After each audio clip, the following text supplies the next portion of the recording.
Welcome back, fierce hearts and restless souls, to Wolf Heart Tales, where passion howls louder than the wind and love conquers even the darkest magic. Tonight, I'm bringing you a tale that will claw its way into your heart and refuse to let go. A story of a woman whose greatest weakness becomes her ultimate power, and a king whose monstrous curse might just be his salvation. Before we dive into this world of forbidden love, ancient curses, and the magic of storytelling itself, show this tale some love by hitting that like button, sharing it with your pack, and don't forget to subscribe for more stories that will make your heart race faster than a wolf in the moonlight. Now, settle in, because tonight's journey will take you deep into the shadows of the Shadowmere kingdom, where nothing is as it seems, and true love wears the most unexpected faces. Are you ready to discover what happens when a so-called defective woman meets a beast who rules by day as a king? Then, let's begin with a tale of courage, curses, and the transformative power of seeing someone's true heart. Chapter 1. The Price of Being Different. The cottage felt smaller each day, as if the walls themselves were closing in on Evangeline's dreams. She sat by the frost-covered window, her fingers tracing invisible patterns on the glass, while her mind wandered to the stories she kept locked away in her heart, tales of brave heroines and impossible love that her family dismissed as foolish human nonsense. In Thornwick Village, being different wasn't just unfortunate, it was dangerous. Evangeline Thorn had been born to shifter parents in a world where your wolf defined your worth, but her spirit remained stubbornly, tragically human. While her younger sister Celestine could transform into a magnificent silver wolf that made the village elders nod with approval, Evangeline remained trapped in a single form, marking her as defective in the eyes of their society. 23 years of shame had carved deep grooves in her soul. The whispers followed her through the village market like hungry shadows, half-breed, broken, worthless. But it was the silence that hurt most. The way conversations died when she approached, how even her own family's eyes would slide past her as if acknowledging her presence might somehow make her failure contagious. The final blow had come 5 years ago when her mated bond crumbled like autumn leaves. Marcus Grimwald, the man who had sworn to love her despite her wolfless state, had ultimately cast her aside with surgical cruelty. "I cannot waste my bloodline on a barren vessel," he had declared before the entire pack, his words echoing in the ceremonial circle like a death sentence. Now she existed in her father's house like a ghost, fed out of reluctant duty, housed out of minimal obligation, but never truly welcomed. Her stories were her only escape, the one gift that couldn't be taken away, though even that brought mockery from those who should have cherished her uniqueness. The sound of heavy boots on the frost-hardened path outside made her heart plummet. She recognized that measured stride, the way it made their humble floorboards groan under the weight of authority. The blood tax collector had arrived, and by the grim set of her father's shoulders, she knew their meager savings wouldn't be enough. Her father's weathered hands trembled as he opened the door. Standing in the threshold like a harbinger of doom was Beta Marcus Ironclaw, the Supreme Alpha's most feared enforcer. His massive frame filled the doorway, blocking out the pale winter sunlight, and his golden eyes seemed to glow with predatory intelligence. Edmund Thorne. His voice rumbled through their tiny home, making the windows rattle in their frames. "The blood tax has tripled this season. By direct order of Supreme Alpha Kieran Shadowmere." Evangeline pressed herself deeper into the shadows, watching as her father pulled Celestine protectively against his chest. Everyone in their village, human and shifter alike, lived in mortal terror of their ruler. Stories spread throughout the kingdom about Kieran Shadowmere's ruthlessness, how even the most powerful alphas bent the knee without question, how those who defied him simply disappeared. "My lord," her father's voice cracked with desperation, "we've had such a poor harvest this year. The early frost killed half our crops. If you could grant us just a little more time to gather the coin." Time. Beta Ironclaw's laugh was like grinding stone. "You know the penalty for failing to pay your dues to the crown, Edmund. The Supreme Alpha requires new servants for his household." His golden gaze fixed on Celestine, who whimpered and pressed closer to their father. This one will serve quite nicely." The words hit Evangeline like a physical blow to the chest. Everyone knew what happened to those taken to serve in the Shadowmere citadel. They vanished into that obsidian fortress of black stone and soaring spires, never to be seen again. Some whispered they were working to death in the underground chambers. Others claimed they were fed to the beasts that prowled the castle's lower levels. None of the rumors offered hope. "But, my lord," their father protested, his voice rising with panic, "Celestine is promised to Alpha Vincent's eldest son of the Northern Pack. She has a powerful wolf, one of the strongest in our bloodline. She'll bear cubs that will strengthen the entire region."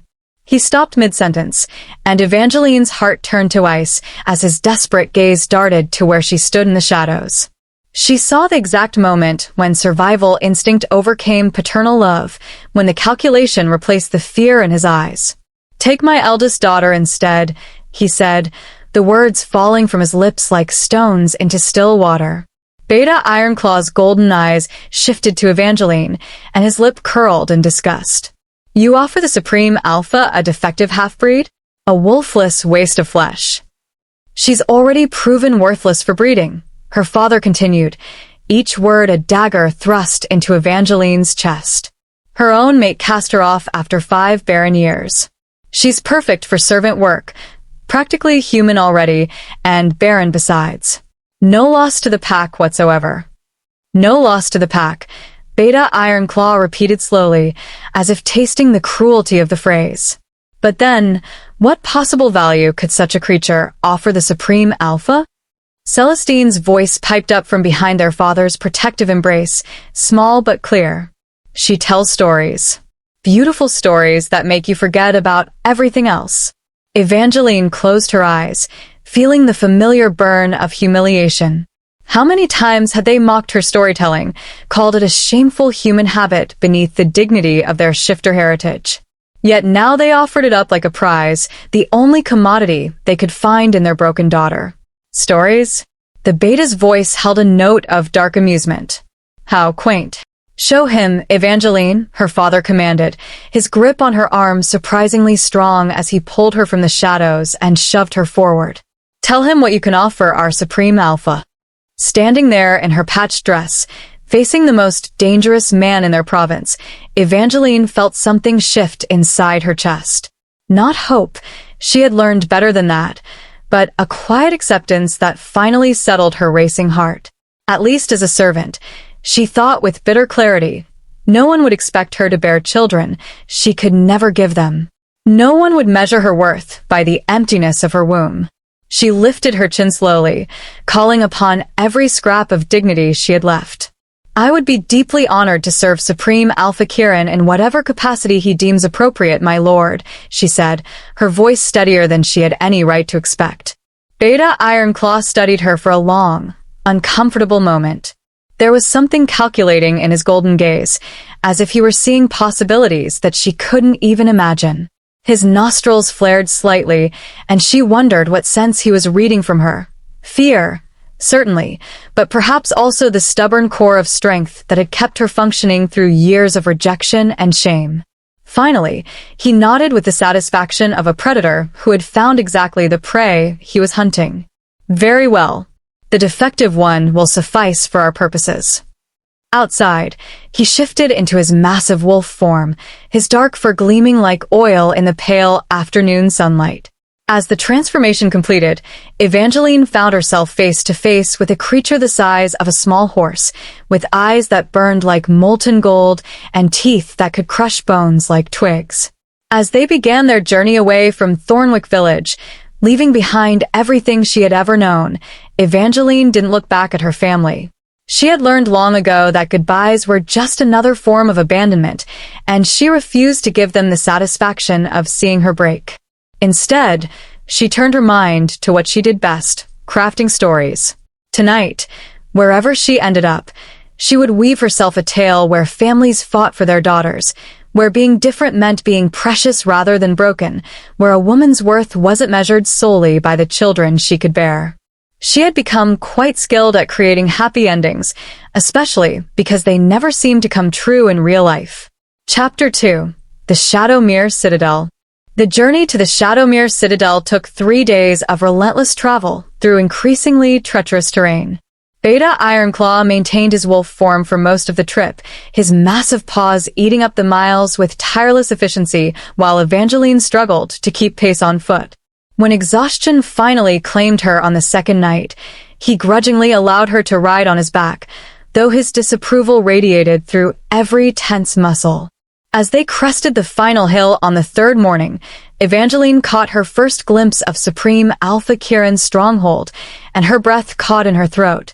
The Shadowmere citadel rose from the landscape like a dark dream made manifest. Towering spires of black obsidian pierced the morning sky, their surfaces so perfectly polished they reflected the clouds like dark mirrors. The main keep stretched impossibly high, its Gothic architecture both beautiful and menacing, while smaller towers spiraled outward like the arms of some great stone octopus. Yet for all its dark majesty, something about the fortress made Evangeline's skin crawl. Perhaps it was the way the morning light seemed to bend around it, creating shadows that fell in unnatural directions. Or maybe it was the complete absence of birds in the sky above the castle, as if even the wildlife knew to avoid this place. Magnificent, isn't it? Beta Ironclaw had shifted back to human form, his golden eyes gleaming with predatory satisfaction as he watched her reaction. Supreme Alpha Kieran built it to remind everyone exactly who rules this realm. Evangeline nodded mutely, not trusting her voice. The closer they drew to the citadel, the more oppressive the atmosphere became. The very air seemed thicker here, charged with an energy that made her skin prickle and her pulse quicken with instinctive alarm. They didn't approach through the grand main entrance, a massive gateway adorned with snarling wolf heads carved from black stone.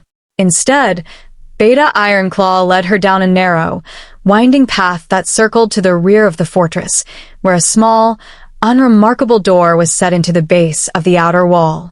"Servants in trance," he explained curtly, producing an iron key from his pocket. "Don't get any ideas above your station, girl. Your property now, nothing more." The door opened onto a steep stone staircase that descended deep into the bowels of the citadel. The walls were rough-hewn rock, slick with moisture and carved with symbols that hurt Evangeline's eyes when she tried to focus on them. Torches flickered in iron sconces, casting dancing shadows that seemed to writhe with malevolent life. Down they went, deeper and deeper, until Evangeline lost all sense of direction and distance. The air grew colder with each step, carrying strange scents, metallic blood, exotic spices, and something else, something wild and dangerous that made her wolf-less human instincts scream warnings she couldn't interpret. Finally, they emerged into a large stone chamber carved directly from the living rock. The ceiling arched high above, supported by massive pillars, and the space was lit by more of those flickering torches that cast everything in harsh, shifting shadows. 5 other young women huddled together in the center of the chamber, all looking as terrified and bewildered as Evangeline felt. Their ages ranged from perhaps 16 to 25, and she could sense the wolf strength in most of them, powerful shifters who had somehow found themselves in the same desperate circumstances. "Fresh meat," announced a harsh female voice from the shadows. The woman who emerged from the darkness was tall and severe, with iron-gray hair pulled back in a tight bun and amber wolf eyes that missed nothing. She wore the black uniform of a senior household servant, but there was an authority in her bearing that spoke of real power within the Citadel's hierarchy. "I am Matron Blackthorn," she said, her voice cutting through the chamber like a blade. "You belong to Supreme Alpha Kieran now, body and soul. Everything you thought was yours, your dignity, your pride, your very lives, now belongs to him." She began to pace around the group like a predator circling prey. "Strip," she commanded without warning. The girls hesitated, sharing uncertain glances. Evangeline's cheeks burned with humiliation, but she forced herself to remain still. "You heard me," Matron Blackthorn snapped. "You're the Supreme Alpha's property now. Modesty is a luxury you can no longer afford." One by one, with trembling hands, they removed their travel-stained clothes. Evangeline moved mechanically, folding her simple dress with careful precision, refusing to let them see how deeply this degradation cut her. She had endured worse humiliations, she told herself. This was just another form of powerlessness to survive. Into the washing chamber, Matron Blackthorn directed them toward another doorway. The Supreme Alpha won't have dirty village filth contaminating his halls. The washing chamber was a nightmare of efficiency. Servants with dead eyes doused them with buckets of ice-cold water that stole the breath from Evangeline's lungs. Rough hands scrubbed every inch of her skin with coarse soap until it felt raw and burning. Her hair was washed twice with harsh lye that made her scalp sting, then combed with brutal efficiency to remove every tangle. The Supreme Alpha demands perfection, Matron Blackthorn explained, watching their discomfort with obvious pleasure. Though I doubt any of you will last the month. You're hardly the caliber of beauty he usually prefers. One of the younger girls began to weep silently, tears streaming down her reddened cheeks. Evangeline wanted to comfort her, but she sensed that any show of solidarity would be seen as weakness and punished accordingly. They were given rough gray shifts to wear, the fabric scratchy against their abraded skin, and marched back to the main chamber for instruction in their new roles. The rules were simple and absolute. Speak only when spoken to, keep their eyes downcast in the presence of their betters, obey every command without question or hesitation. Tonight, Matron Blackthorn's voice dropped to an ominous whisper. One of you will have the honor of serving the Supreme Alpha's most distinguished guest. The way she said distinguished guest made Evangeline's stomach clench with dread. Images flashed through her mind, being thrown to ravening wolves as entertainment, offered as some kind of ritual sacrifice to dark powers, or worse things her imagination couldn't even conjure. The Supreme Alpha himself will select which of you receives this privilege, Matron Blackthorn continued, studying their terrified faces with satisfaction. You'll be presented to him shortly. Try not to embarrass yourselves.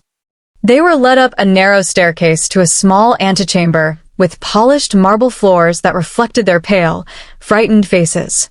Told to line up with their eyes cast down, they waited in tense silence while the sound of approaching footsteps echoed through the corridors beyond. The atmosphere in the room shifted suddenly, as if the very air had become charged with electricity.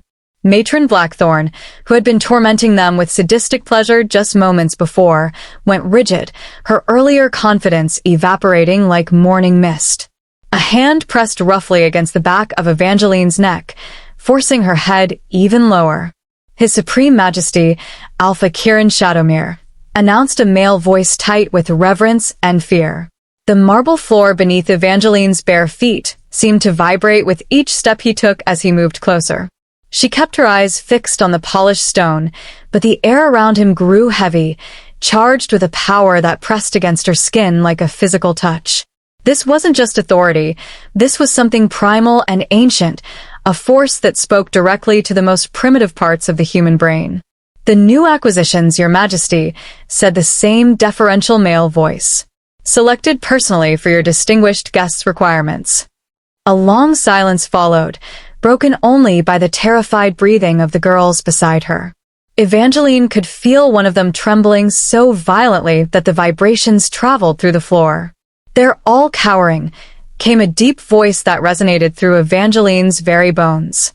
It held neither cruelty nor compassion, just a weary disappointment, as though this was exactly what he had expected. How predictable. Something in that voice, its casual power, its inherent command, made it impossible for Evangeline not to look. In all the stories she had devoured by candlelight, kings and princes were described with grand flourishes and impossible perfection. She had always wondered if real royalty could possibly live up to the heroes of legend. Despite every instinct for self-preservation screaming at her to keep her head down, curiosity won out. Slowly, against every rule they had just been given, she raised her eyes. What she saw made every literary hero in her memory fade to pale imitation. Supreme Alpha Kieran Shadowmere wasn't merely handsome. He was sublime in a way that made her storyteller's mind scramble for adequate comparisons and find none. broader through the shoulders than their village alpha, with razor-sharp cheekbones that could cut glass and lips that held a natural curve suggesting perpetual mockery. He possessed a savage beauty that no artist could truly capture. His hair was black as midnight, swept back from a face that seemed carved from marble by a master sculptor. But his eyes, gods preserve her, his eyes were what legends were made of. Ancient and feral, they burned with an inner fire that spoke of power beyond mortal comprehension. And suddenly, inevitably, those devastating eyes snapped directly to hers. Evangeline jerked her gaze back to the floor, her heart hammering against her ribs like a caged bird desperate for escape. Heat flooded her cheeks as she realized what she had just done, directly defied their most important rule within minutes of learning it. "Your Majesty," the attendant's voice prompted nervously, "have you made your selection?" She felt rather than saw his attention still fixed on her, a weight that pinned her in place like a butterfly under glass. The silence stretched until it became almost unbearable. "She'll do," he said simply, and though Evangeline didn't look up, she knew with absolute certainty that he was pointing directly at her. Chapter 3. The Beast in the Shadows. The massive oak door loomed before Evangeline like the entrance to another world, its dark wood carved with intricate patterns that seemed to shift and writhe in the flickering torchlight. The air here felt different, colder, thicker, as if winter itself clung to the stone walls despite the warmth of the lower levels.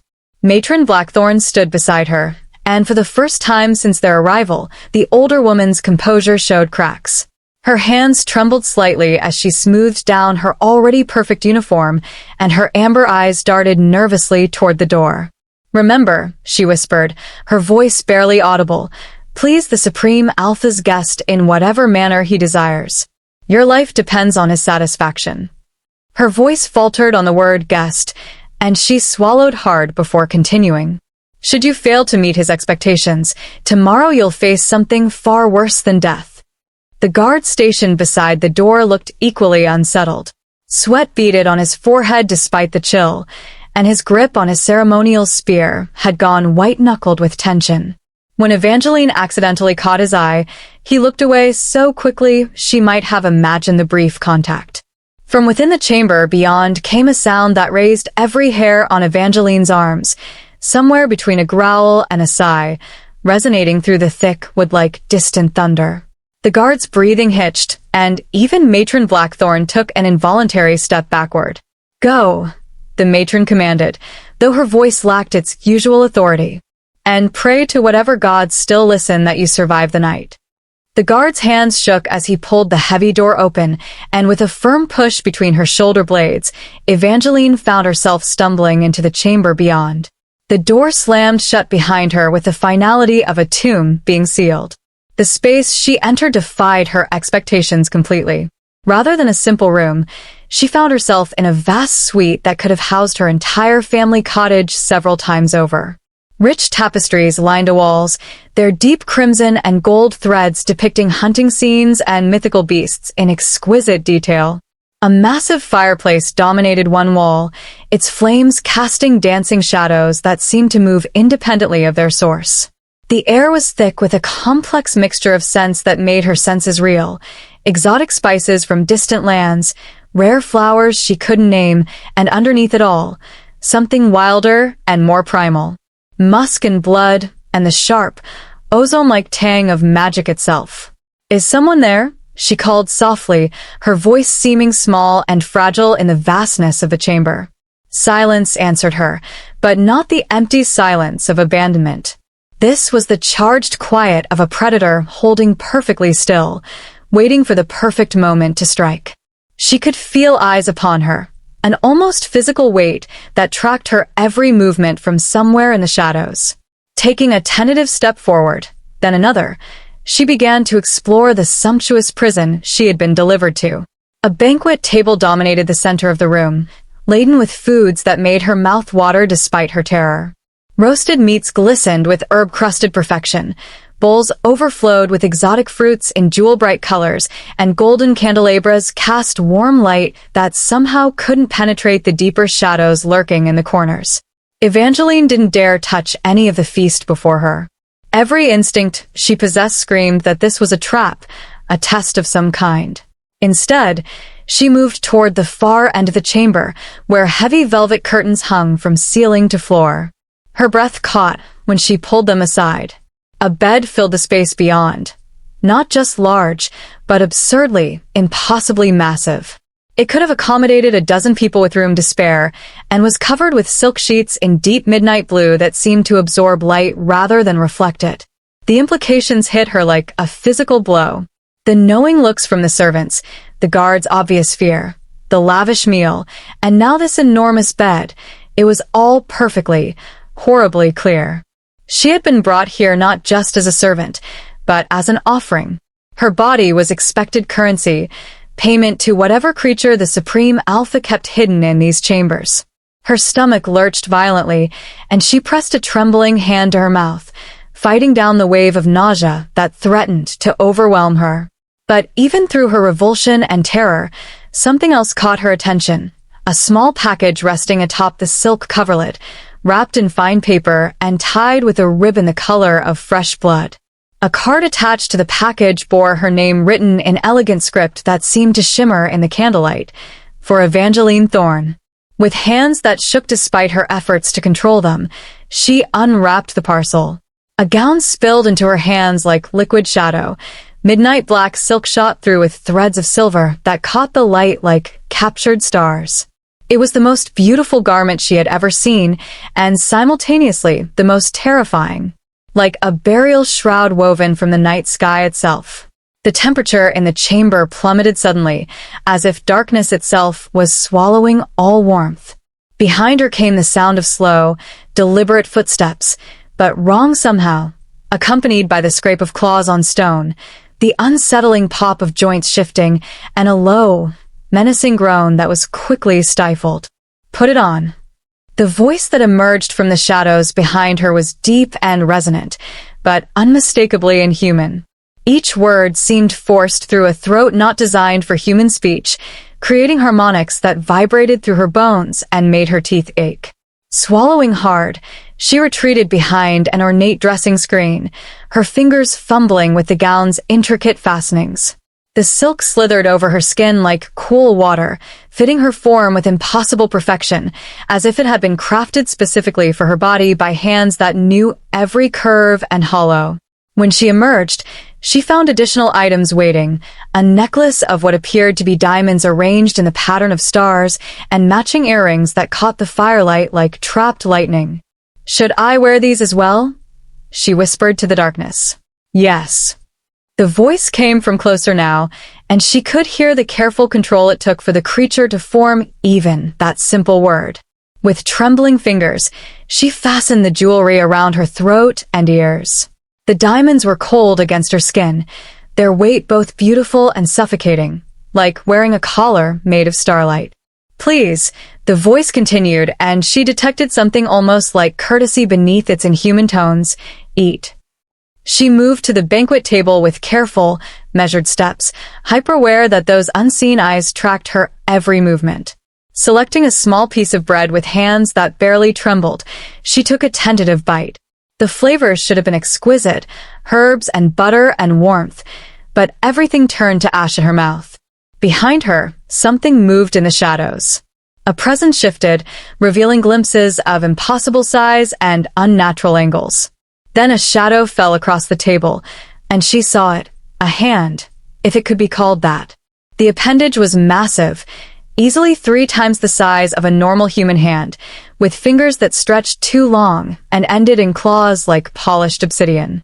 The skin, if it was skin, seemed to shift between textures, sometimes appearing almost human, other times scaled or furred, as if it couldn't decide what form it should take. "Stand," the creature commanded, and there was something almost gentle in the inhuman rumble of its voice. Her knees wobbled treacherously, but she obeyed. Behind her, she could hear movement, careful, deliberate, as if the being was trying not to frighten her more than necessary. "Turn around," it said softly. She did, slowly, her heart hammering against her ribs like a caged bird.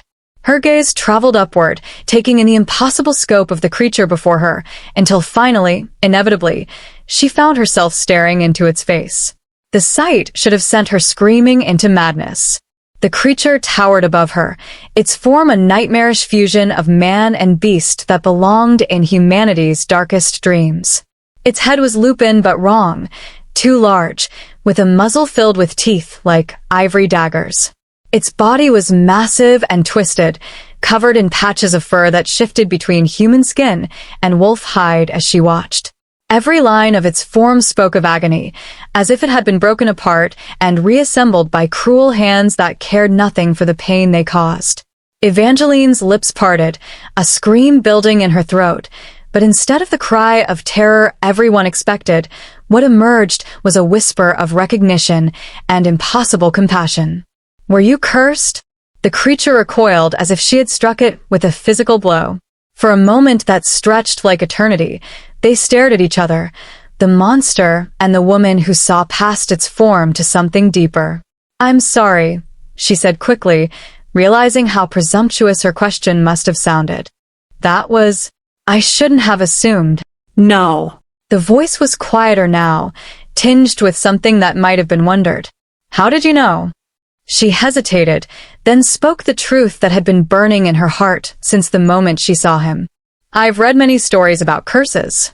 There was one about a prince transformed into a creature of thorns by a jealous witch, another about a king whose pride was stripped away when he was given the form of a beast." She paused, studying the intelligent anguish in those inhuman eyes. "You have the bearing of nobility, even like this. And your voice, beneath the changes, there's education there, refinement. This isn't your true form." Silence stretched between them, heavy with possibilities neither dared voice. "Go on," the creature said finally, settling its massive form carefully into a chair reinforced to bear its weight. "Tell me these stories." And so she did. Chapter 4. Stories in the Darkness. Hours passed like minutes as Evangeline wove her tales for the creature before her. She spoke of cursed princes and enchanted forests, of love that transcended physical form and courage that bloomed in the darkest moments. With each story, she watched the beast's posture gradually relax, the terrible tension in his massive frame slowly easing. He was an extraordinary listener, asking thoughtful questions, challenging plot inconsistencies, suggesting alternative endings that revealed a sharp intelligence beneath his monstrous exterior.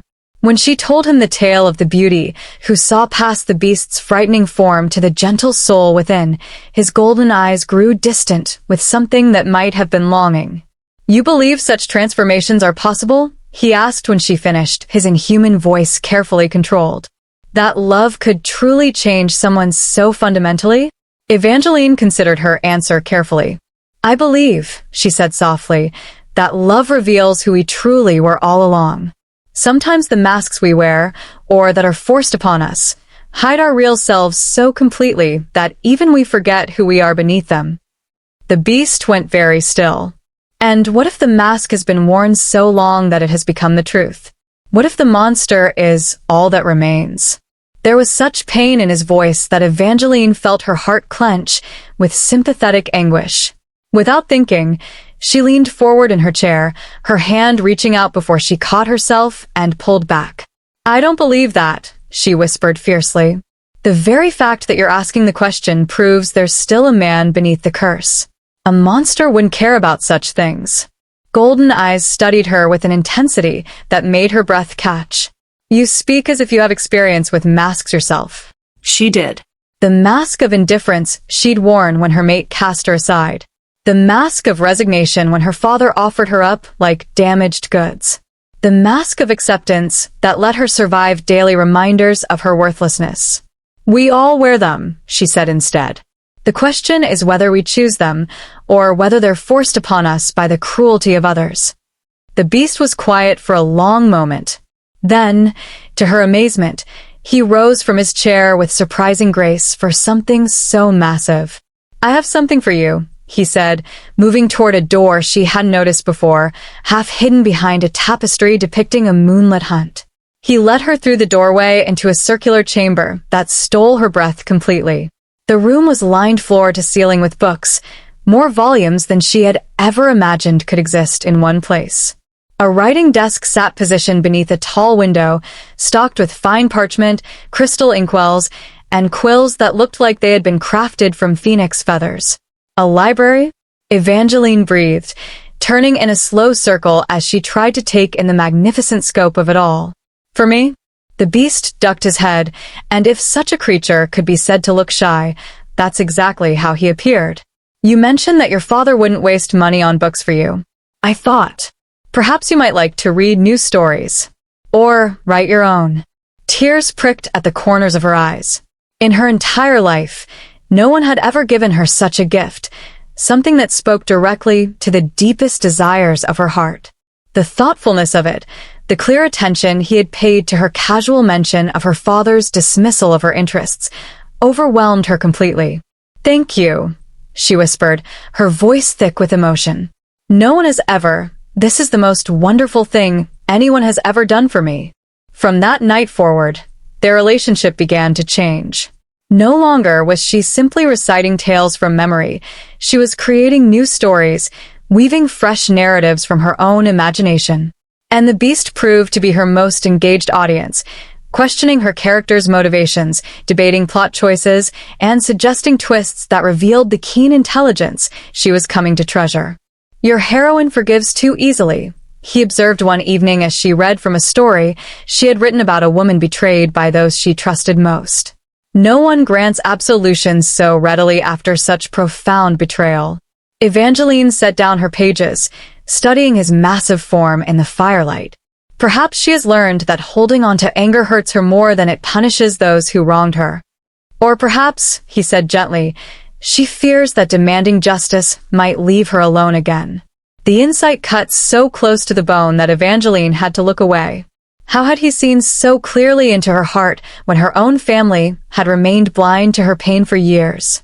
"Tell me about her," the beast continued, his voice soft with understanding. "About why forgiveness feels safer than anger."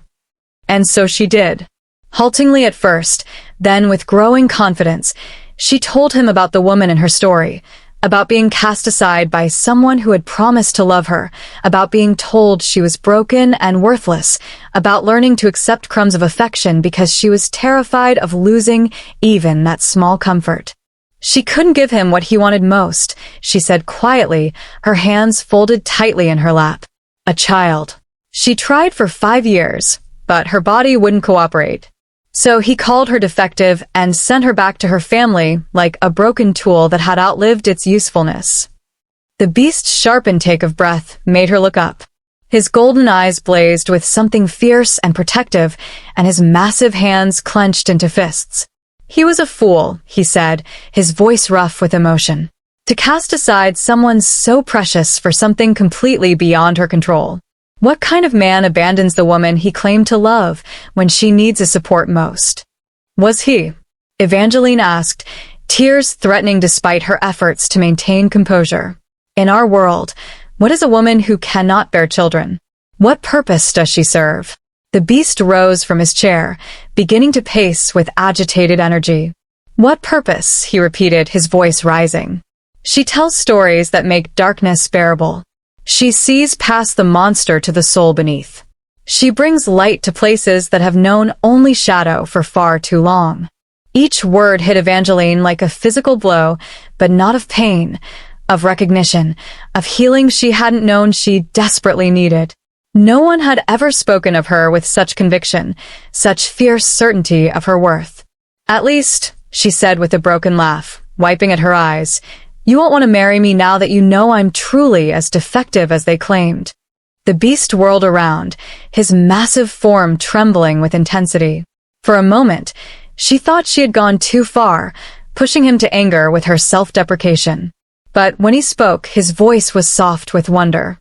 Evangeline, he said, and the way he spoke her name sent shivers down her spine. I would count myself the most fortunate creature alive if you would consent to be my wife. Child or no child, you are. He stopped, as if catching himself before revealing too much. You are worth more than a kingdom full of queens who possess everything but your compassionate heart. Heat flooded Evangeline's cheeks, her pulse hammering against her throat where the diamond necklace rested. No one had ever spoken to her with such fervor, such absolute conviction. The intensity in his golden eyes made her feel beautiful, treasured, seen in a way she had never experienced before. I don't, she stammered, unable to meet his burning gaze. Her hands fidgeted with the silk of her gown, and she became suddenly, achingly aware of every inch of space between them, and how much she wanted that distance to disappear. You don't have to say such things just to be kind, she finally managed. I'm not being kind, he said, his voice rough with emotion. I'm being honest. For the first time in longer than she could remember, Evangeline felt something dangerously close to happiness. The citadel that had seemed like a prison now felt closer to a sanctuary. The creature she had been brought to serve had become what? Friend seemed too small a word for what was growing between them. But every night, as the candles burned low and their conversations wound toward their natural end, came the question that cast a shadow over her contentment. Will you be my wife? He would ask, the words heavy with hope and desperate longing. And every night, she would respond with the same riddling deflection. I am held by those who cannot touch me, broken by those who never speak to me, and kept by those who never sought me. Kings command me, but I command fate. What am I? At first, she had posed the riddle out of sheer survival instinct, buying herself time to understand her situation. But as days turned to weeks, and her fear transformed into something far more dangerous, she began to dread his answer almost as much as she anticipated it. Because the truth was becoming impossible to ignore, she was falling in love with him. Not with gratitude for his kindness, or relief at finding acceptance, but with the deep, soul-shaking recognition that comes from finding someone who speaks the language of your heart without translation.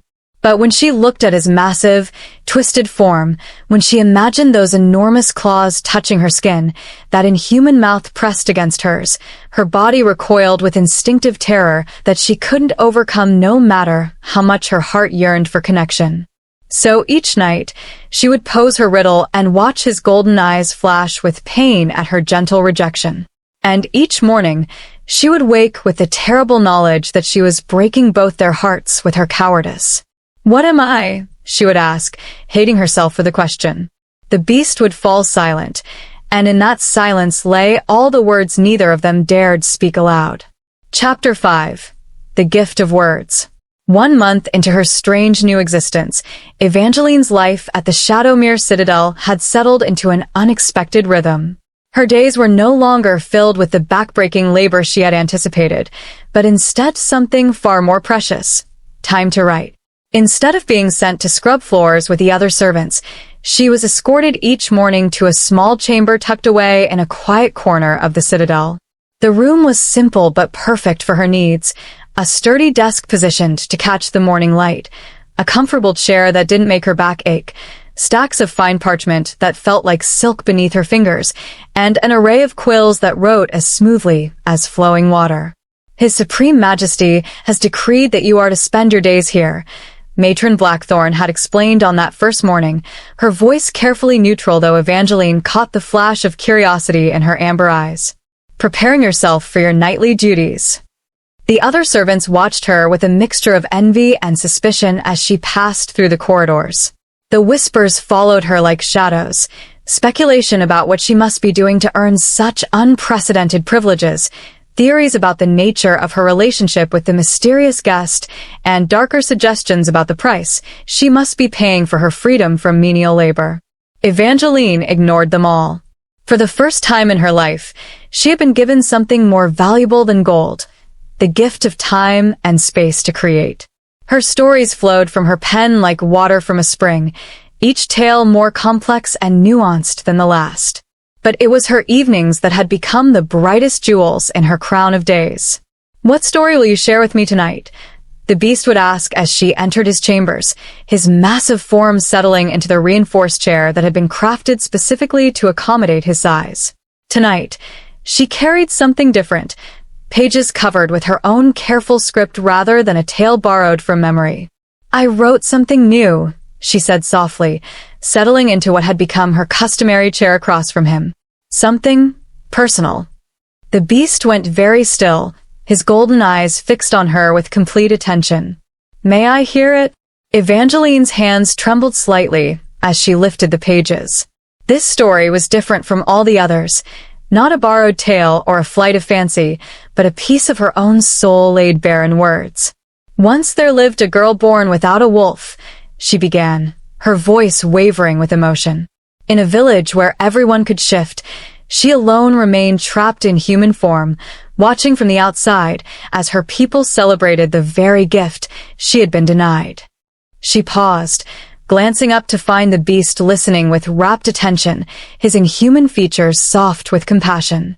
Her family called her defective, she continued, growing stronger.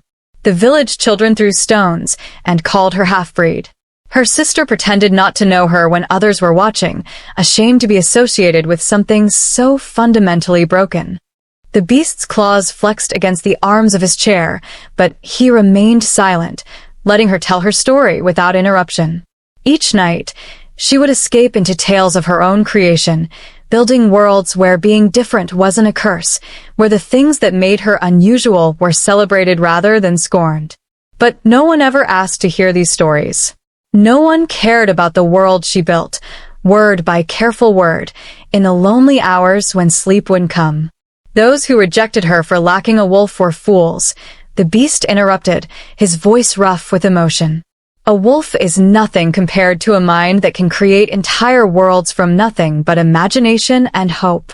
Evangeline looked up, startled by his vehemence. Is that how the story ends? He asked gently. I don't know yet, she admitted. I haven't decided whether she finds happiness or remains forever on the outside, dreaming of belonging she'll never achieve. Silence fell between them, charged with unspoken understanding. In the flickering candlelight, the beast's golden eyes held depths of pain that mirrored her own. Today, for the first time in my life, someone saw value in my stories, she whispered, her voice breaking. You asked the Supreme Alpha, who clearly holds nothing but contempt for me, to give me time and space to write. No one has ever. She couldn't finish, overwhelmed by the magnitude of what he had done for her. The beast's massive form shifted forward, as if he wished to reach for her, but didn't dare. I see nothing but brilliance when I look at you, Evangeline. Your mind, your creativity, the way you can weave words into magic, these gifts are beyond price. The way he spoke her name, with such reverence and tenderness, sent warmth spreading through her chest like honey in her veins. Will you be my wife? He asked, the familiar question carrying new weight after her vulnerable revelation. Evangeline's breath caught.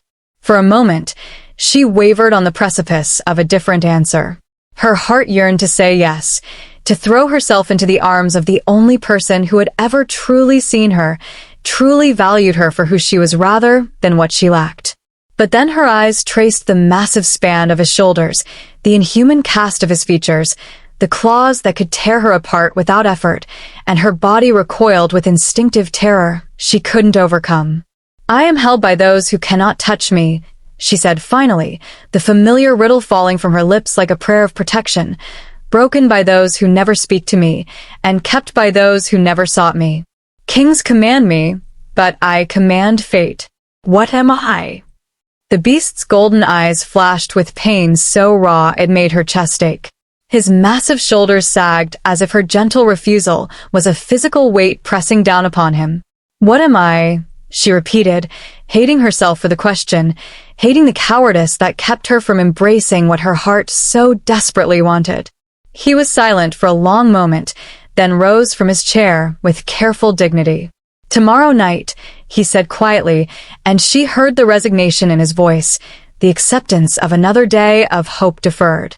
As she left his chambers, Evangeline felt heavier than she had in weeks. The joy of sharing her personal story, of receiving his validation and support, was tainted by the knowledge that she was causing him pain with every passing day. In the servants' quarters, she lay awake staring at the ceiling and wondering if courage could be learned, or if she was doomed to forever remain on the outside of love, watching through windows at happiness she was too afraid to claim. The other servants slept peacefully around her, unaware that their strange, privileged colleague was wrestling with the greatest choice of her life, whether to embrace love in its most unexpected form or to remain safe and eternally alone in the prison of her own fears. Sleep, when it finally came, brought dreams of golden eyes and gentle voices, of libraries filled with stories she would never have the courage to live, and of riddles that had no answers because the questioner was too frightened to hear the truth. Meanwhile, in the upper reaches of the citadel, Supreme Alpha Kieran Shadowmere stood at his window watching the moon rise over his domain, his perfect features set in lines of cold calculation. Soon, he thought with dark satisfaction. Soon, his little experiment would reach its conclusion, and he would learn once and for all whether the curse that bound him could truly be broken, or whether he was doomed to remain forever split between the man he had been and the monster he became each night when darkness fell. The game was reaching its climax, and only one question remained. Would love prove stronger than fear, or would his faithful servant's terror condemn them both to an eternity of loneliness? Only time and one frightened woman's courage would tell. Chapter 6. The Revelation of Dawn. Weeks had melted into months, and Evangeline's existence had transformed into something she had never dared dream possible. Her days were spent in the sanctuary of her writing chamber, crafting tales that grew more intricate and meaningful with each passing sunrise. Her nights belonged to the beast, to conversations that ranged from philosophy to poetry, from the nature of courage to the power of redemption. She had grown comfortable in his presence, more than comfortable. She found herself anticipating their evening meetings with a flutter of excitement that had nothing to do with fear and everything to do with the joy of intellectual companionship.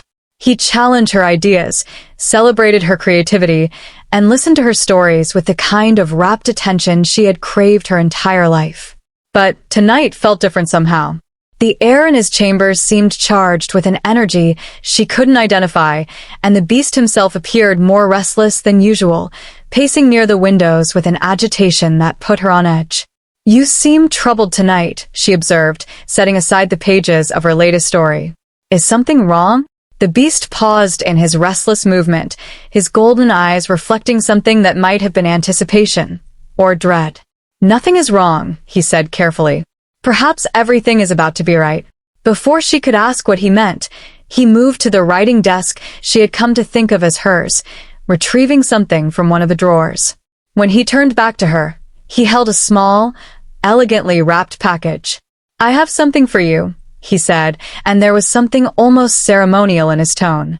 Evangeline accepted the gift with curious hands, noting how the paper felt expensive beneath her fingers, how the ribbon was tied with the kind of precision that spoke of great care. Inside, nestled in silk, lay a necklace unlike anything she had ever seen, not the dramatic diamonds he usually provided for their evenings, but something far more personal.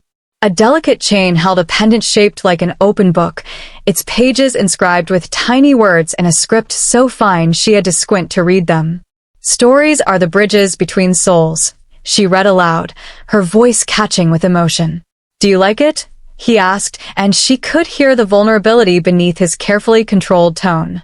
"It's beautiful," she breathed, her fingers tracing the intricate craftsmanship. Did you have this made for me?" "I wanted you to have something that was yours alone," he replied. "Something that celebrates what makes you unique rather than attempting to change you." The contrast to every other gift she had received in her life was stark and painful. Her former mate had given her jewelry designed to make her appear more traditionally feminine, more acceptable to pack society. Her family had never bothered with gifts at all, considering her too worthless to merit the expense. But this was a celebration of exactly who she was. "Will you help me put it on?" she asked softly. The beast moved behind her chair, his massive clawed hands surprisingly gentle as he lifted her hair and fastened the delicate chain around her throat. The pendant rested perfectly against her collarbone, and she found herself touching it with reverent fingers. "Thank you," she whispered. "No one has ever given me anything so thoughtful." "Evangeline," he said, and something in his voice made her turn to face him. "There is something I must tell you. Something you deserve to know before you make any decisions about your future." A chill ran down her spine at his serious tone. What is it? The beast began to pace again, his agitation more pronounced now. The curse that binds me, it is not simply a matter of physical transformation. The magic that created it was specific in its requirements for breaking free. What requirements? She asked, though part of her wasn't sure she wanted to hear the answer. The witch who cursed me was very precise in her wording, he said, his voice heavy with old pain. She said the curse could only be broken when I found someone who could love the beast more than the king. Evangeline frowned, not understanding. The king? The beast stopped pacing, his golden eyes meeting hers with an intensity that made her breath catch. You know me only as I am now in this form. But during the day, when the sun rules the sky, I am someone else entirely. I don't understand, she said, though a terrible suspicion was beginning to form in the back of her mind. At dawn each morning, I transform back into my human form, he continued, his voice growing quieter with each word. And, in that form, I am someone you have already met. The world seemed to tilt around Evangeline as the implications crashed over her like a wave. No, she whispered, rising from her chair on unsteady legs. That's impossible. But even as she spoke the denial, pieces began falling into place with horrifying clarity. The beast's educated speech, his knowledge of castle politics, his ability to arrange for her writing chamber, the way servants feared even mentioning him. Supreme Alpha Kieran Shadowmere, she breathed, the name falling from her lips like a stone into still water. The beast, Kieran, nodded slowly. By day, the ruler everyone fears. By night, the monster everyone pities. Neither form truly represents who I am inside. Evangeline's mind reeled. The cold, perfect king who had selected her with such clinical detachment was the same being who had spent months listening to her stories, celebrating her gifts, treating her with more kindness than anyone in her entire life. You've known all along, she said, her voice rising with a dawning realization. Every time I spoke about the Supreme Alpha, every time I showed fear or respect for your authority, you knew exactly who I was talking about. Yes, he admitted quietly. And the curse, the requirement that someone love the beast more than the king, that's why you never told me. The pieces were clicking together with devastating clarity. You needed me to fall in love with this form without knowing about your human shape, because if I knew the truth, you couldn't be sure whether I loved you or was simply attracted to power and position. Kieran's golden eyes held infinite sadness. The witch was very specific. Love born from knowing a king's power and privilege wouldn't be enough to break the curse. It had to be love for the creature I become, love despite the monstrous form, love that saw past the exterior to the soul within. But I never said I loved you, Evangeline protested, though even as she spoke the words, she knew they weren't entirely true. She had been falling in love, slowly and surely, with the gentle intelligence hidden behind claws and fangs. No, Kieran agreed softly. You never did. Silence fell between them, heavy with unspoken truths and missed opportunities. Evangeline stood frozen in the center of the chamber, her mind struggling to reconcile the two versions of the man before her, the cold, commanding king and the gentle beast who had become her dearest companion. I came here tonight to tell you yes, she said suddenly, the confession torn from her throat by the magnitude of the revelations swirling around her. I was going to accept your proposal, to try to overcome my fear and choose love over safety. Kieran went very still. And now, Evangeline's hand rose to touch the pendant at her throat, the tiny book that celebrated her stories, her words, her very essence. Now I don't know what's real anymore. Did you give me this because you truly see me, or because you're trying to manipulate me into breaking your curse? Evangeline, how can I trust anything you've said when your entire existence around me has been built on deception? Her voice cracked with pain. How do I know which feelings are genuine and which are just strategy? The beast that was Kieran Shadowmere looked at her with such anguish that she nearly stepped toward him despite her turmoil. Because, he said quietly, A man playing strategy games wouldn't have bothered to truly listen to your stories. He wouldn't have remembered every detail about your childhood pain, wouldn't have created a space specifically for your writing, wouldn't have stayed up until dawn discussing the philosophy of redemption. But he might, Evangeline countered, though her voice held less conviction now, if breaking the curse meant regaining his full power and freedom. They stared at each other across the suddenly vast space of the chamber, two souls caught between truth and deception, love and manipulation, hope and betrayal. Finally, Kieran spoke, his voice barely above a whisper. You should go. Dawn is coming soon, and you deserve time to think about everything I've told you without my presence influencing your decision. Evangeline nodded numbly, moving toward the door on unsteady legs. But as she reached the threshold, she turned back one final time. The riddle, she said. Did you know the answer all along? Kieran's golden eyes met hers, and in them she saw a pain that mirrored her own. From the very first night, he admitted. A promise. You were asking about promises. The things that hold us without touch, break us without words, keep us without our consent. Promises command even kings, yet they can command fate itself. Then why didn't you answer? She whispered. Because, he said, his voice breaking, I realized I didn't want to claim you through the solving of a puzzle. I wanted you to choose me freely, to say yes because you truly wanted to be my wife, not because you felt trapped by your own riddle. Evangeline felt tears spill over her cheeks as she finally understood the full magnitude of what had been building between them and what her fear and his deception might have just destroyed. Goodbye, Kieran, she whispered, and fled from the chamber as if her very life depended on escape. Behind her, the beast who was a king settled into his chair and waited for the dawn that would transform him back into the cold, perfect ruler everyone expected, knowing that when night fell again, he would face those chambers alone, with only his books and his regrets for company. The game was over, and it appeared that everyone had lost. Chapter 7. The Exile's Heart. Dawn found Evangeline being escorted from the Shadowmere citadel in a simple carriage, her few possessions packed into a single traveling bag. Matron Blackthorn had delivered the news with barely concealed satisfaction. The Supreme Alpha's guest no longer require her services, and she was being granted her freedom along with a cottage on the edge of the kingdom's borders. Consider yourself fortunate, the stern woman had said, though her amber eyes held a flicker of curiosity about what had transpired in those mysterious chambers. Most who displease the Supreme Alpha aren't granted such generous exile. As the obsidian spires of the citadel disappeared behind the rolling hills, Evangeline pressed her face to the carriage window and tried not to think about the golden eyes that had watched her leave. She failed miserably.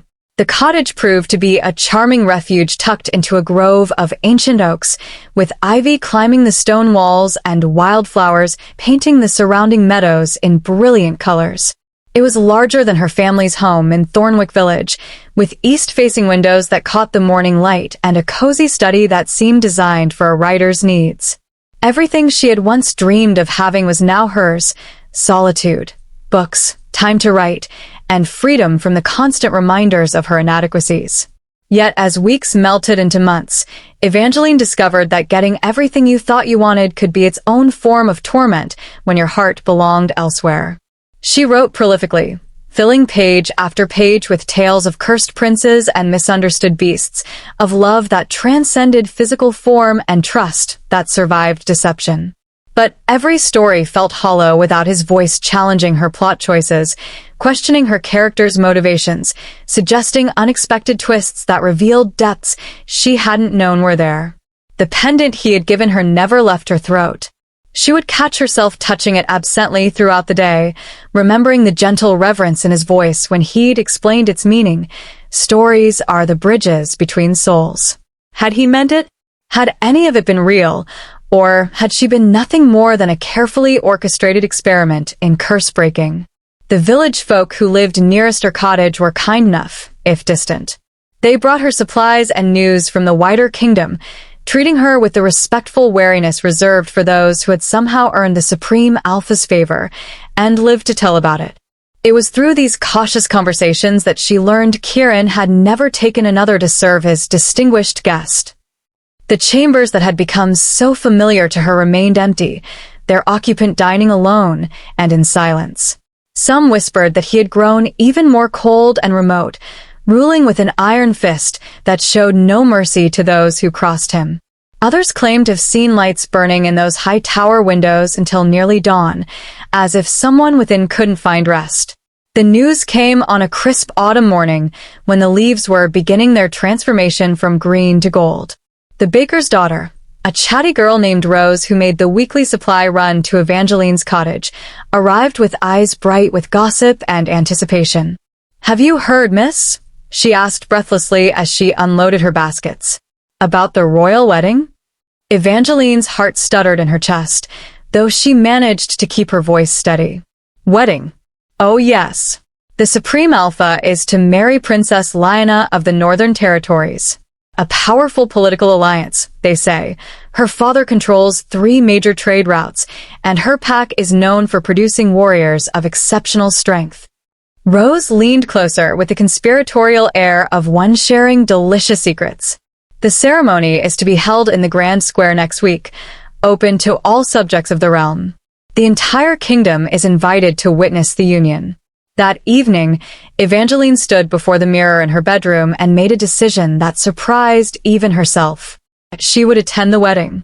Not to cause a scene or make some dramatic declaration. Those belonged in the stories she wrote, not in real life. But simply to see him one final time, to witness him find the happiness that had been denied them both. Perhaps seeing him with his chosen bride would finally allow her to let go of the impossible dream that had taken root in her heart during those magical months in his chambers.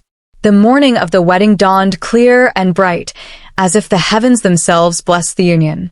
Evangeline dressed carefully in her finest gown, a deep forest green that brought out the unusual golden flecks in her brown eyes, and braided her hair with the same precision she brought to her writing. The Grand Square had been transformed into a venue worthy of royalty. Banners in the royal colors of deep blue and silver hung from every building, garlands of late-season flowers draped across temporary pavilions, and guards in gleaming armor stood at attention throughout the crowd. Evangeline found a position along the edge of the assembled masses, partially concealed behind a broad-shouldered merchant and his family. From here, she could observe without being noticed, or so she hoped. The nobility arrived first, a parade of silks and jewels and carefully arranged political smiles. Then came the bride's procession, and Evangeline's breath caught as she saw Princess Lyanna for the first time. She was everything Evangeline was not, tall and regal, with the confident bearing of one born to power. Her golden hair was intricately braided with pearls and silver thread, her gown a masterpiece of white silk and intricate beadwork. The crowd murmured appreciation for her beauty, and Evangeline felt her heart sink even as she acknowledged the logic of the match. Of course he would choose such a bride.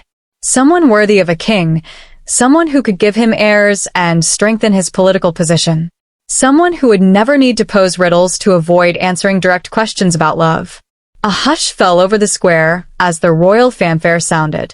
Supreme Alpha Kieran appeared at the far end of the ceremonial aisle that had been created through the crowd, resplendent in royal blue and silver, his dark hair gleaming in the afternoon sunlight.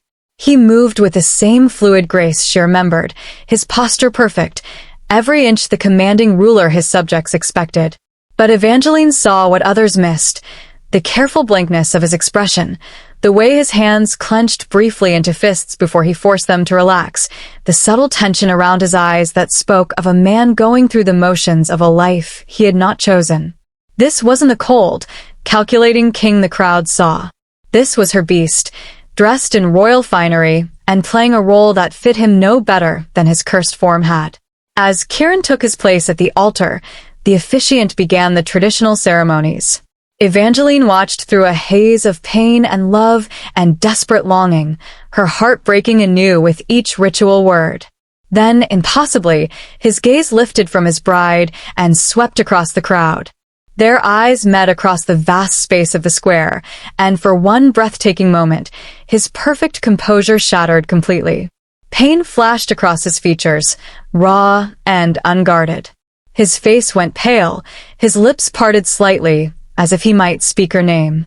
She saw him take a half step forward before catching himself, his training as a ruler reasserting itself.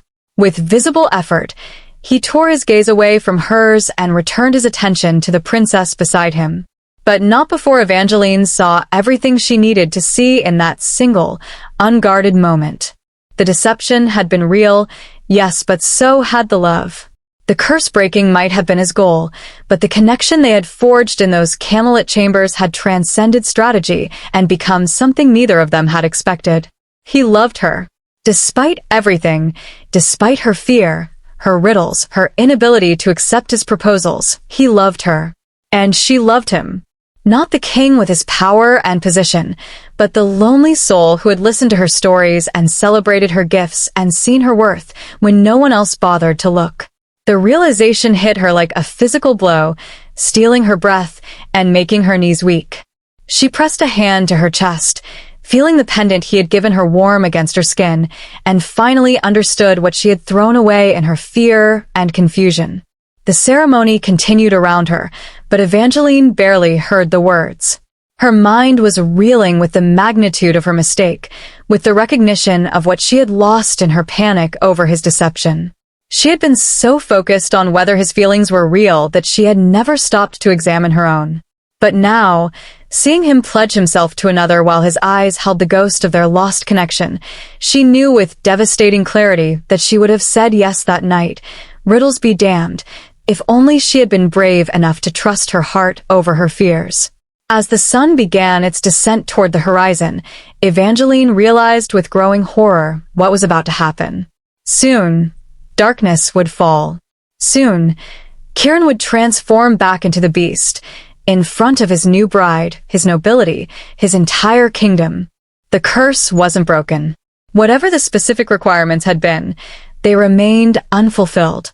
And tonight, Princess Lyanna would discover that her perfect, powerful husband harbored a secret that could destroy everything. But even as Evangeline's heart clenched with sympathy for the chaos about to unfold, she found herself unable to look away. She needed to see this through, to witness the moment when the truth came to light and changed everything forever. The vows were nearly complete when the first signs of trouble appeared. Chapter 8. Blood and Betrayal. The first scream cut through the ceremonial atmosphere like a blade through silk. Then came the clash of steel on steel, the snarls of shifting wolves, and the thunder of boots as chaos erupted in the grand square. Protect His Majesty. The captain of the royal guard's voice rose above the pandemonium as armed figures emerged from the crowd, their faces hidden behind dark masks, their weapons gleaming with deadly intent. Evangeline pressed herself against the stone wall behind her, her heart hammering as the peaceful wedding ceremony transformed into a battlefield. Around her, nobles shrieked and fled while common folk dove for cover behind overturned market stalls and ceremonial platforms. The royal guards moved with trained efficiency, surrounding Princess Lyanna and whisking her away through a side street to safety. But Kieran remained at the altar, his sword already drawn, the blade flashing in the late afternoon sunlight as he faced the attackers with the cold precision of a born warrior. Through the melee, Evangeline watched him fight with the same fluid grace she had seen in his beast form.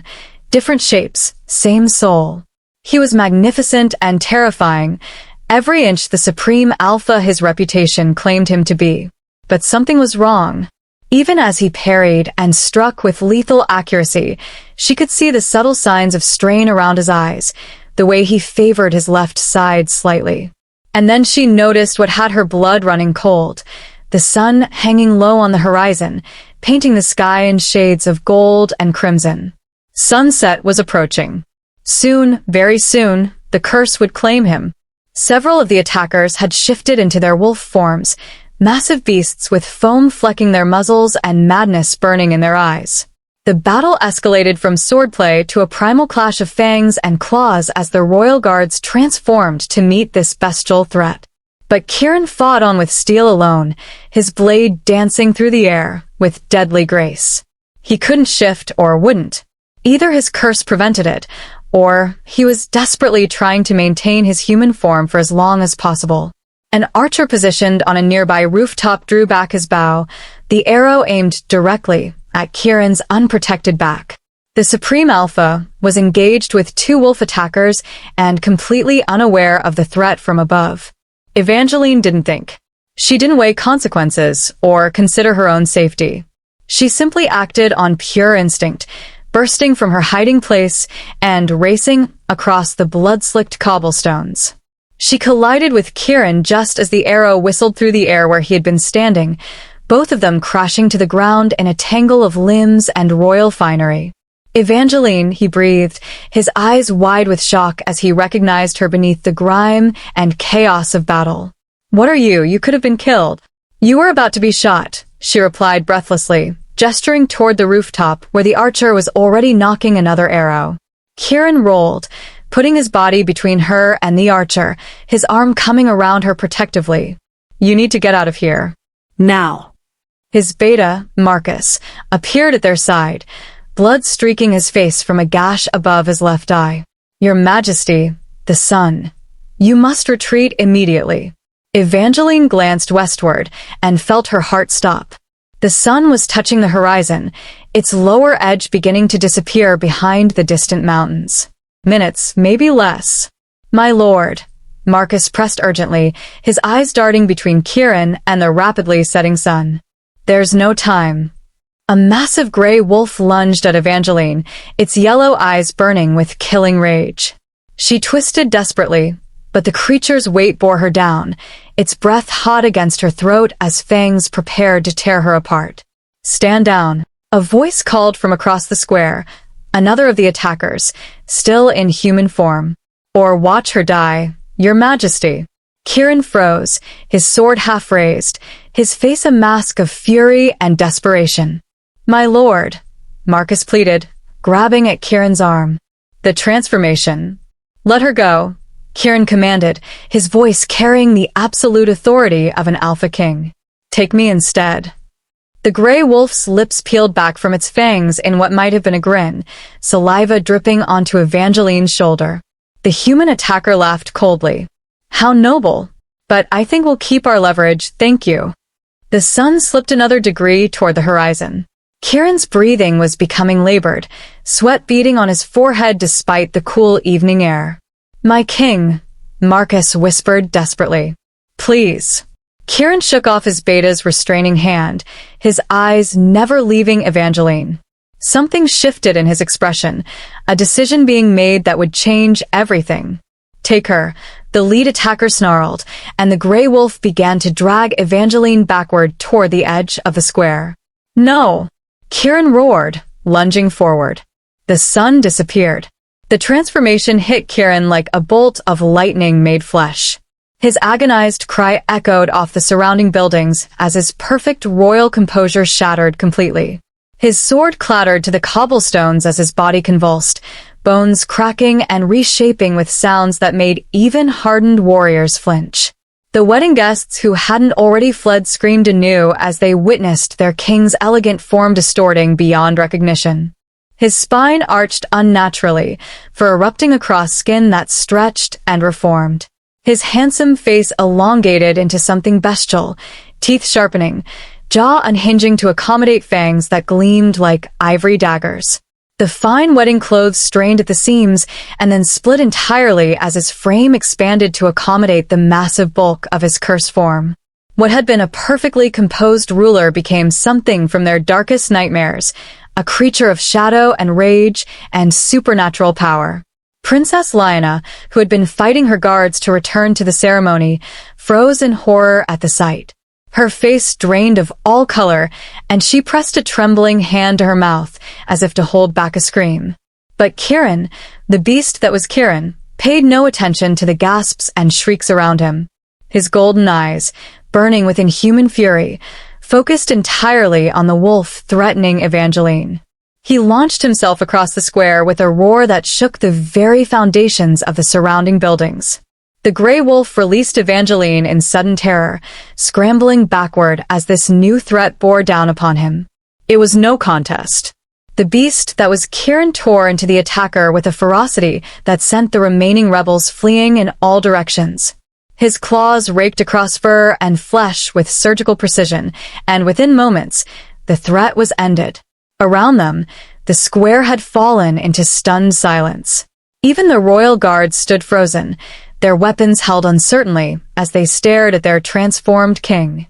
The beast staggered, and Evangeline saw the arrow shaft protruding from his shoulder, a wound that had gone unnoticed in the heat of battle but was now bleeding freely, weakening him with each heartbeat.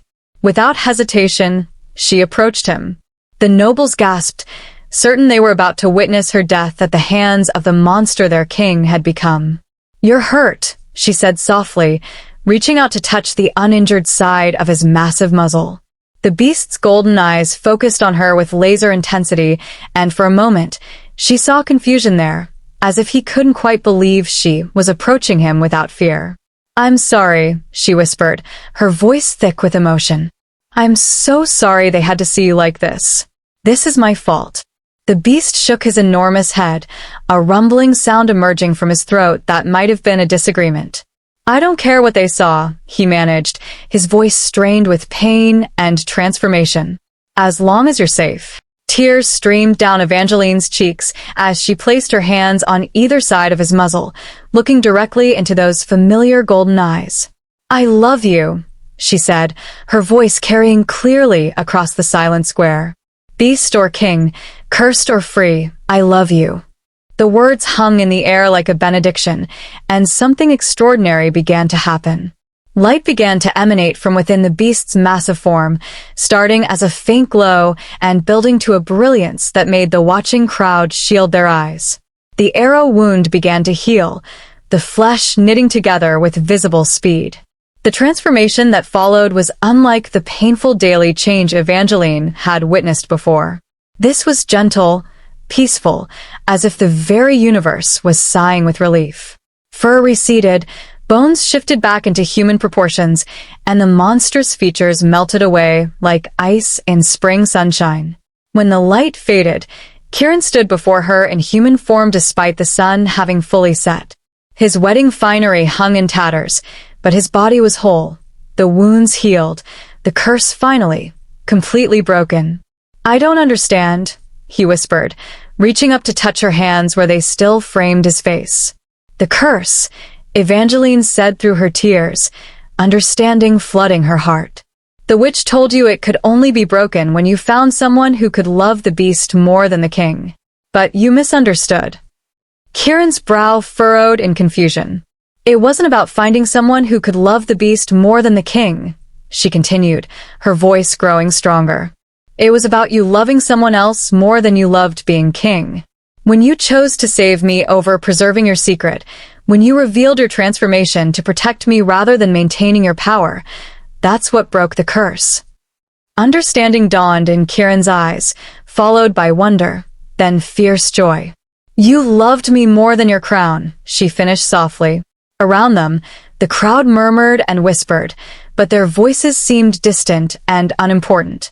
In the center of the ruined wedding, two people who had found each other across impossible odds stood wrapped in the golden light of a love that had conquered ancient magic. Princess Lyanna had disappeared, spirited away by her guards and attendants. The political alliance was shattered, the carefully arranged marriage reduced to chaos and scandal.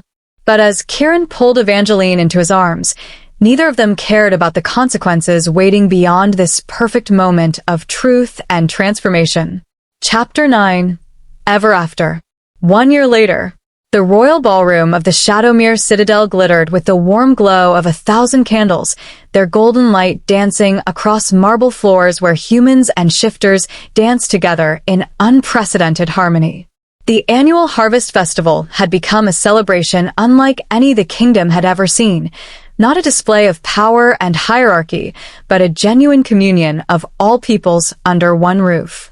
Queen Evangeline stood at the edge of the revelry, one hand resting on the gentle swell of her growing belly, watching her husband move through the crowd with easy grace. No longer did fear follow in Kieran's wake. Instead, Genuine smiles and respectful bows greeted him as he stopped to speak with merchants and nobles alike, his transformation from feared tyrant to beloved ruler complete.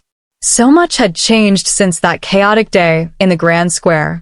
The revelation of Kieran's curse and its breaking had sent shockwaves through the kingdom, but not the destructive kind Evangeline had feared. Instead, it had humanized their ruler in ways his previous perfection never could. The truth had spread quickly, how a young, arrogant prince had been cursed by a witch he had scorned, forced to live half his life as a beast until he learned to value love above power. The people, rather than recoiling in horror, had embraced the story with the enthusiasm reserved for the greatest fairy tales. After all, what could be more appealing than a king who had suffered, learned humility, and chosen love over everything else? The political ramifications had been more complex. Princess Lyanna's hasty departure and the dissolution of their arranged marriage had strained relations with the Northern Territories for several months. But Kieran's subsequent marriage to a common storyteller and his visible happiness had ultimately been viewed as romantic rather than scandalous. The nobility had adapted with the pragmatic flexibility of those who understood which way the wind was blowing. A king who ruled with wisdom and compassion was far preferable to one who governed through fear, regardless of his bride's origins. "Your Majesty looks radiant tonight," came a familiar voice behind her. Evangeline turned to find Marcus, Kieran's beta, approaching with a goblet of the special herbal tea their physician had recommended for expectant mothers. "Marcus," she smiled, accepting the cup gratefully. "How many times must I tell you to call me Evangeline when we're not in formal court?" The gruff warrior's scarred face softened into something approaching a smile. "Old habits, Your Majesty. Though I admit, it's easier to remember when you're not wearing the crown." Evangeline laughed, touching the simple silver circlet that adorned her brow. She had insisted on something understated rather than the elaborate golden monstrosity that tradition demanded. Just as she had insisted on keeping her writing, on maintaining the library Kieran had created for her, on using her position to promote literacy throughout the kingdom. "Any word from the northern provinces?" she asked, settling into a chair that had been positioned to give her a clear view of the festivities.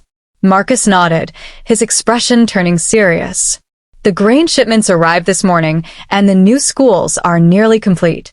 The literacy program you initiated is showing remarkable success, even in the most remote villages." Pride warmed Evangeline's chest. One of her first acts as queen had been to establish schools in every corner of the kingdom, places where children could learn to read regardless of their parents' social standing or species. The project was ambitious and expensive, but Kieran had supported it wholeheartedly. "And the other matter?" she asked quietly. Marcus's expression grew carefully neutral. "Princess Lyanna has announced her engagement to the Alpha of the Eastern clans. The wedding is planned for next spring." Evangeline felt a pang of sympathy for the woman who had been caught in the chaos of their love story. Lyanna deserved happiness, and from what she had heard, her new intention was both kind and genuinely devoted to her. "I'm glad," she said sincerely. "She deserves better than a political arrangement with a man whose heart belonged elsewhere." "The king approaches," Marcus murmured, straightening into a more formal posture. Kieran appeared at Evangeline's side, his face flushed with laughter and his formal jacket slightly askew from dancing with the children of various courtiers. He looked younger somehow, the harsh lines that had once marked his features softened by genuine happiness. "My queen," he said with mock formality, offering her an elaborate bow that made her giggle. "Would you honor me with a dance?" "I'm hardly in any condition for dancing," she protested, gesturing to her expanding waistline. "Nonsense," Kieran replied, extending his hand. "Our son or daughter should learn early to appreciate music." Evangeline allowed herself to be drawn onto the dance floor, where Kieran's arms came around her with practiced ease. They moved slowly, swaying more than truly dancing, but she had never felt more graceful or beautiful than she did in his embrace. "Have I mentioned today how much I love you?" he murmured against her ear. "Only 3 or 4 times," she replied, tilting her head back to meet his gaze. "But I never tire of hearing it." The miracle of her pregnancy still filled her with wonder. 3 months after their wedding, she had felt the first flutter of life within her womb. The same woman the physicians had declared barren, now carrying not one but 2 healthy babies. The court physicians remained baffled, but Evangeline liked to think it was love that had worked the miracle. Love, and the security of knowing she was cherished exactly as she was, regardless of what her body could or couldn't provide.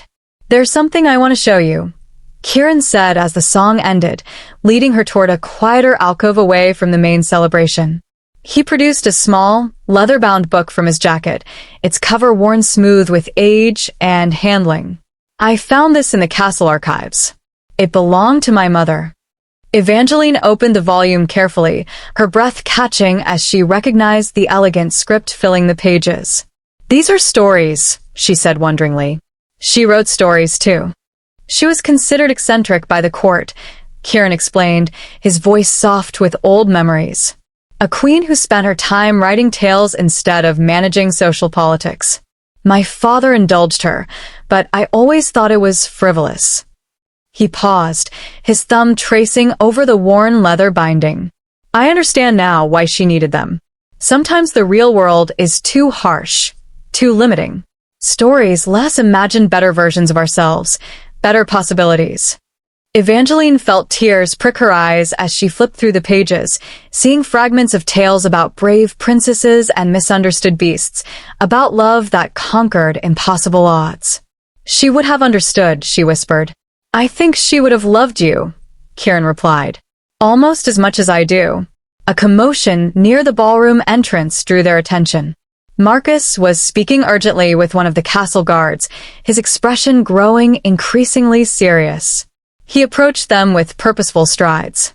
"Your Majesties," he said quietly, "we have a situation. A delegation from the Eastern Kingdoms has arrived unexpectedly, requesting an immediate audience. They claim to bring urgent news about the Shadowlands." The Shadowlands, the cursed territory to the far east where dark magic still held sway, creating creatures and phenomena that threatened the stability of all neighboring kingdoms. It had been a source of ongoing concern, though not an immediate threat to their realm. Kieran's expression shifted into the focused intensity Evangeline recognized from his days as a more ruthless ruler, though tempered now by wisdom and compassion. "How urgent?" "They speak of an awakening, Your Majesty. Something that has slept for centuries stirring to life." Evangeline felt a chill that had nothing to do with the evening air. She touched the pendant at her throat, the little book that symbolized their love, and found strength in its familiar weight. "We should hear what they have to say," she said quietly. "But not tonight. Tonight belongs to celebration. Tomorrow we can face whatever new challenges await." Kieran squeezed her hand, understanding passing between them. They had learned that love didn't eliminate life's difficulties. It simply made them bearable, gave them the strength to face whatever storms might come. "Tomorrow," he agreed. "Marcus, see that our guests are made comfortable and inform them we will receive them formally in the morning." As his beta departed to carry out the orders, Kieran pulled Evangeline close, his arms encircling both her and their unborn children in a protective embrace. "Are you worried?" she asked, studying his face in the candlelight. "About what's coming?" "Perhaps," he admitted, "but not about us. Whatever we have to face, we'll face it together." Evangeline smiled, leaning into his warmth. "Together," she agreed. The music swelled around them as they returned to the ballroom, where their people danced and celebrated under the glittering lights. Whatever challenges awaited in the Shadowlands, whatever new adventures or dangers lay ahead, they would meet them as they had met everything else, with love as their foundation and stories as their guide. After all, the best tales were never really finished. They simply evolved, grew, became something greater than their beginnings had ever suggested possible. And as Queen Evangeline of the Shadowmere Kingdom placed her hand over her growing belly and felt the gentle movement of the lives she carried, she knew that their greatest story was still being written. The end. And there, my fierce hearts and moonlit souls, our tale reaches its perfect ending, though like all the best love stories, it's really just a new beginning. If this journey of curses broken by love, of finding beauty in the beast, and of stories that bridge the impossible gaps between souls made your heart race with recognition, then don't forget to howl your approval by smashing that like button. Share this tale with your pack, with anyone who believes in love that sees past the surface to the truth beneath. Subscribe to Wolf Heart Tales for more stories that celebrate the magic of finding someone who loves all your broken pieces back together. Until next time, may your love be as fierce as a wolf's loyalty and as enduring as the moon's eternal dance across the sky. Keep howling, beautiful souls. The night is full of stories yet to be told.